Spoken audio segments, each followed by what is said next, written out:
Forget New York and Chicago.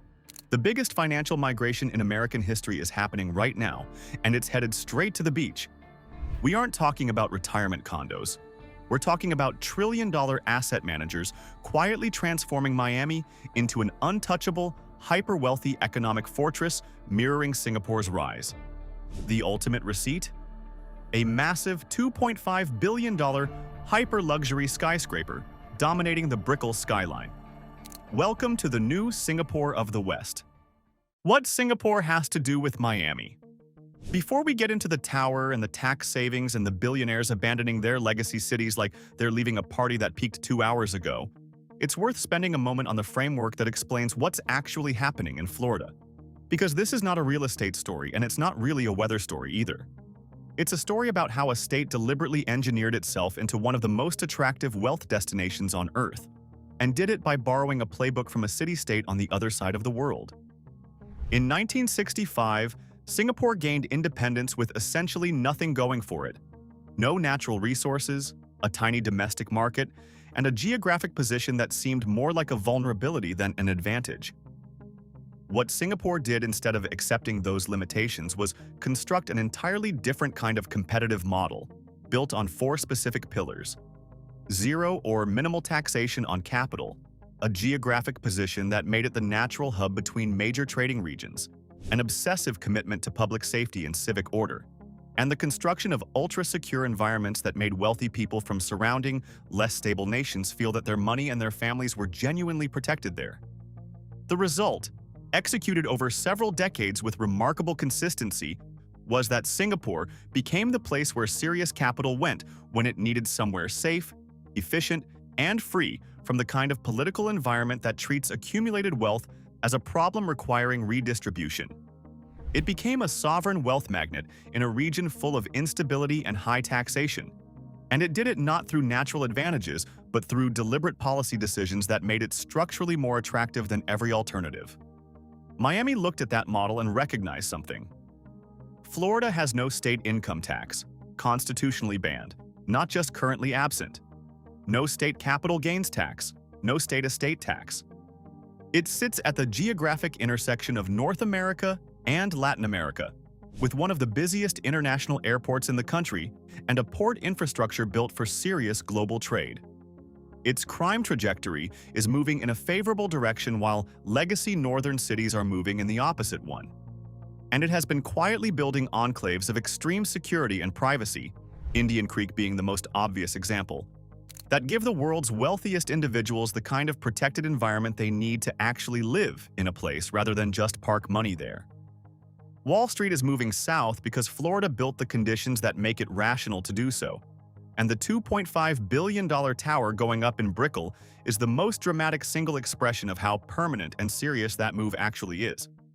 Ken Griffin's Chicago Divorce: How a City Lost a Billionaire.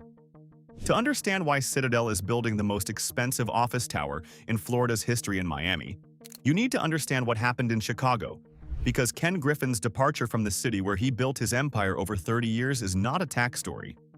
It's something more fundamental than that, and it's more instructive for exactly that reason.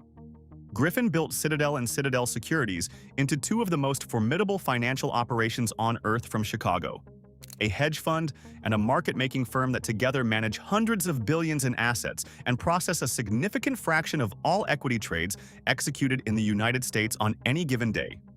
He was Chicago's most prominent private citizen, its most significant financial donor, and by any reasonable measure, one of the most important economic figures in the city's modern history. His net worth sits at approximately $48.3 billion, and for decades that net worth was being built in Illinois, employing Illinois workers, anchored in Illinois real estate, and contributing to Illinois tax revenue. Then Chicago started making decisions that Griffin found intolerable, and he started saying so publicly in terms that left no ambiguity about where he stood. The friction accumulated across several categories simultaneously. Illinois' political leadership, including Governor J.B. Pritzker, was pursuing progressive tax structures that Griffin viewed as hostile to entrepreneurial investment. The state's fiscal management struck him as fundamentally inefficient in ways that weren't improving. And then there were the safety incidents. Not abstract crime statistics, but specific events involving his company and his people that made the situation viscerally personal in a way that policy disagreements alone never quite do. An attempted carjacking of Griffin's personal vehicle. A Citadel employee stabbed on the commute to work. Shoplifting in the neighborhoods where his staff lived. Looting incidents near his River North home. These weren't things happening in distant neighborhoods. They were happening to the specific people and in the specific places that constituted Griffin's daily life in the city. And they happened with a frequency that made Chicago feel not like a city managing a difficult moment, but like a city in the process of losing control of something fundamental. Before leaving, Griffin donated more than $600 million to educational, cultural, and medical institutions in Chicago. A $100 million final gift on the way out the door that was simultaneously an act of genuine generosity toward a city he had genuinely loved and a pointed demonstration of what the city was losing. He labeled Chicago a failed city-state in public comments that generated enormous controversy and enormous coverage, and then he moved Citadel's headquarters to Miami with the kind of finality that made it clear this was not a negotiating position or a temporary relocation pending civic improvement. It was a permanent exit from a relationship that had run its course. Asking Citadel employees to relocate from Chicago to Miami or New York, Griffin noted, turned out to be relatively easy. The Chicago office shrank from 1,300 people to a minimal presence occupying just 2 floors of their former building. The city that had housed one of the world's most significant financial operations for 3 decades watched it leave and understood, perhaps too late, that the conditions that drove the departure had been building for years. The Bezos calculation: $954 million in avoided taxes and a fresh start. Jeff Bezos' story is different from Griffin's in its texture, but arrives at the same destination through a different kind of logic, and the financial mechanics of his relocation are specific enough that it's worth walking through them precisely rather than gesturing at them vaguely. Bezos had been in Seattle for 3 decades, building Amazon from a garage startup into one of the most valuable companies in human history, and accumulating a net worth that currently exceeds $200 billion in the process. His relationship with Seattle was genuine. He wasn't just headquartered there, he was embedded there, and the city's identity had become meaningfully intertwined with his company's presence in a way that made him more than just a wealthy resident. He was the anchor of an entire economic ecosystem. Then Washington State introduced a 7% capital gains tax on the sale or exchange of long-term financial assets exceeding $250,000, designed to fund education and early childcare initiatives, surviving multiple legal challenges to go into effect in 2022. The tax was not aimed specifically at Bezos, but its application to his situation was financially significant at a scale that made it impossible to ignore. Bezos' historical practice of selling Amazon stock in consistent tranches meant that the tax would apply to transactions valued in the billions, generating state tax obligations measured in the hundreds of millions. The timeline of what followed is illuminating. While residing in Washington in 2022 and 2023, Bezos executed no major stock sales, pausing a pattern of transactions that had been consistent for years. Once his Florida residency was established in late 2023, he initiated a stock disposition program that unloaded approximately 50 million shares valued at over $13.6 billion. By executing those transactions from his new Florida base, where the state capital gains tax rate is constitutionally fixed at 0, he avoided approximately $954 million in state taxes that Washington would have collected on the same transactions. Nearly $1 billion. Saved in a single year of stock sales. By changing his address.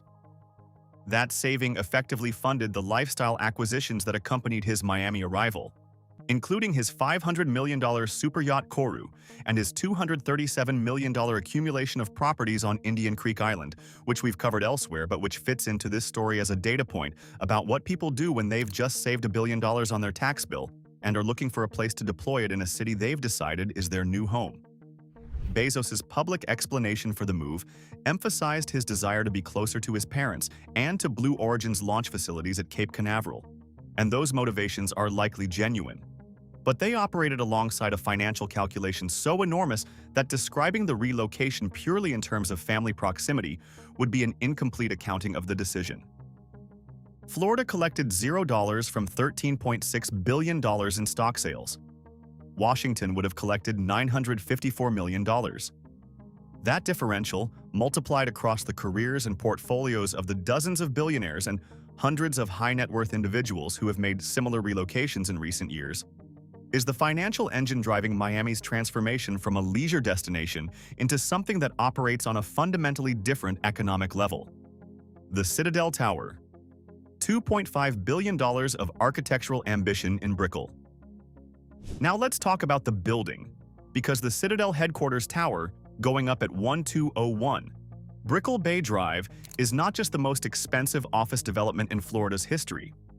It's a physical statement about what Griffin believes Miami is becoming, and the audacity of its scale is worth dwelling on for a moment before getting into the technical specifications. The project was initially projected at approximately $1 billion. It has since ballooned to $2.5 billion, a cost escalation that Griffin has attributed to construction inflation, supply chain complexity, and structural design enhancements that the original budget didn't fully account for. A $1.5 billion overrun on a construction project would be a catastrophe for most developers and a crisis for most institutional investors. For Ken Griffin, it appears to have been the cost of building the thing he actually wanted rather than the thing the original budget could afford. The distinction is meaningful. It suggests someone who decided what the building needed to be and paid for it, rather than someone who decided what the building could cost and built accordingly. The tower is designed by Foster Plus Partners, the global architectural firm behind some of the most significant commercial buildings of the past 3 decades, and co-developed by Stephen Ross's related companies, which brings serious real estate execution capability to a project that requires it. The structure rises to 1,049 feet, the maximum height permitted by the Federal Aviation Administration for the Miami skyline due to flight path constraints, across 58 floors with 1.7 million total square feet divided between 1.3 million square feet of Class A office space and a 212-room luxury hotel, whose lobby sits on the 58th floor with panoramic views of Biscayne Bay and the Atlantic Ocean. The floor-to-floor height of 18.1 feet is where the building's design philosophy becomes most apparent and most interesting. Other super talls in Miami's current building, Boom achieved the same 1,049-foot height with many more floors. The Waldorf Astoria Residences packs 100 stories into the same height, averaging 10.5 feet per floor, and 888 Brickell achieves 90 stories at 11.7 feet per floor. The Citadel Tower's 58 floors at 18.1 feet each is a deliberate choice to sacrifice unit count in favor of spatial generosity, and that choice reflects the specific requirements of a global financial headquarters rather than the economics of residential development. High-frequency trading operations and institutional asset management require large, open floor plates that can accommodate extensive trading infrastructure, redundant mechanical systems, and backup power grids that keep operations running without interruption during the kind of events, severe weather, grid failures, infrastructure problems, that Florida's geography makes occasional realities. The generous ceiling heights aren't aesthetic indulgence. They're operational necessity for the kind of tenancy the building is designed to attract and retain. The comparison that makes the most sense isn't to Miami's residential super talls, but to New York's One Vanderbilt, which achieves 22.1 feet per floor across 59 stories and serves a similar institutional office function at a similar tier of the market. The amenity package rounds out a building designed to make Miami competitive with the best corporate environments anywhere in the world. A landscaped rooftop pavilion on the 62nd floor features fine dining, a wellness spa, and private fitness facilities, the kind of amenity infrastructure that high-end financial firms use to recruit and retain talent in a city where they're asking people to relocate from places with deeper professional networks and more established social scenes. The 212-room hotel in the upper floors ensures that the building functions as a destination rather than just an office, generating revenue streams that help justify the extraordinary development cost while creating the kind of mixed-use environment that serious financial districts sustain.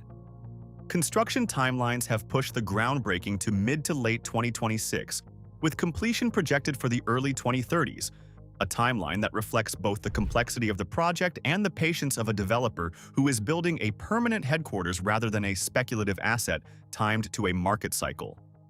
In the interim, Citadel has leased approximately 130,000 square feet at 830 Brickell, one of Miami's newest Class A towers, alongside additional space at the Southeast Financial Center, maintaining a serious operational presence in the city while its permanent home rises around it. The Skyline Arms Race, Miami's architectural moment. Here's the kicker. The Citadel Tower didn't arrive in a vacuum. It's the anchor of an architectural arms race along Brickell Avenue that has produced two other super-tall projects competing for the same 1,049-foot ceiling and collectively redefining what the Miami skyline communicates to the world about the city's ambitions. The Waldorf Astoria Residences. Miami, rising at 300 Biscayne Boulevard, is perhaps the most visually distinctive of the three. Designed by conceptual artist Carlos Ott alongside Seeger Suarez Architects, the 100-story tower features a facade that resembles 9 staggered glass cubes stacked vertically. An architectural statement that reads as deliberate differentiation from the glass and steel rectangular towers that characterize most super-tall construction. The interior, designed by the firm BAMO, will contain 387 private residences alongside a 205-key 5-star Waldorf Astoria hotel, with one-bedroom residences starting at $1.1 million and average condominium prices expected to reach $1,500 per square foot. Total sales are projected to exceed $1 billion, and the project is scheduled for completion in 2027. 888 Brickell, developed by JDS Development Group with interiors by Dolce & Gabbana and Ken Folk, takes a different approach to the super-tall formula. The 90-story, 1,049-foot tower clads itself in ivory travertine stone with black accents, a material choice that reads as deliberately old-world in contrast to the glass transparency that dominates its neighbors, and offers 259 fully furnished turnkey residences across 3 distinct collections. The hospitality fusion model embedded in the design allows owners to convert portions of their residences into separate lockable hotel suites for rental income, which is a financially creative approach to the ultra-luxury residential product that acknowledges the reality that many buyers at this price point will not occupy their units full-time and want their real estate working while they're elsewhere. Groundbreaking is expected in mid-2026, with completion in mid-2029. What the 3 towers together represent, beyond their individual architectural and financial stories, is a critical mass of world-class commercial and residential development happening simultaneously in a single corridor that is physically transforming what Miami looks like from the air and from the water. Cities that want to be taken seriously as global financial centers need skylines that communicate that seriousness visually, and Miami's Brickell corridor is building that skyline in a compressed time frame that reflects the urgency and confidence of the money driving it. When the Citadel Tower, the Waldorf Astoria, and 888 Brickell are all standing, Miami's profile will look less like a Sunbelt city that got lucky during a pandemic, and more like a deliberate architectural declaration of permanent financial ambition. Wall Street South. The numbers behind the shift. The billionaire relocations and the architectural drama are the visible surface of a financial transformation that the underlying data makes even more striking. And the numbers are worth laying out specifically because they tell a story about the speed and scale of what's happening that casual observation doesn't fully capture. Miami-based financial companies managed approximately $303 billion in assets under management in August 2021. By August 2022, a single year later, that figure had risen to $688.3 billion, more than doubling in 12 months. That's not organic growth from existing firms expanding their books. That's capital relocating, institutions moving their operational centers, and asset managers establishing Miami presences that didn't exist before. The velocity of that accumulation reflects the degree to which the conditions Florida had been building toward. The tax structure, the regulatory environment, the safety trajectory, the lifestyle infrastructure had reached a tipping point where serious institutional money decided the move made sense and made it quickly. The employment data tracks alongside the capital flows in ways that confirm this isn't a temporary reallocation. The Miami metropolitan area added approximately 26,000 professional, scientific, and technical services jobs alongside 20,000 finance and insurance jobs between early 2020 and early 2024. The kinds of jobs that indicate institutional commitment rather than speculative presence, because companies don't hire professional services and finance staff in large numbers unless they're planning to stay. Florida startups raised $4.13 billion in venture capital across 588 deals in 2024, with the Miami-Fort Lauderdale region capturing $2.77 billion of that, placing South Florida among the top 6 venture capital markets in the United States, a ranking that would have seemed implausible a decade ago. The real estate market reflects all of this with a clarity that's almost uncomfortable.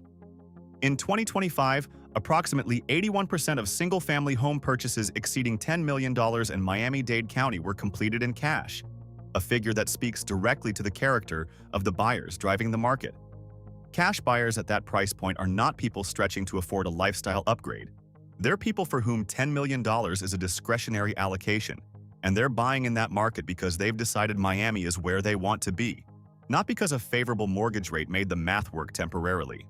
The Brickell commercial market has followed the same trajectory, with Class A office space averaging $89.34 per square foot and trophy properties commanding between $125 and $150 per square foot, figures that now exceed New York City's corporate average of $82 per square foot, which would have seemed like a fantastical prediction 5 years ago.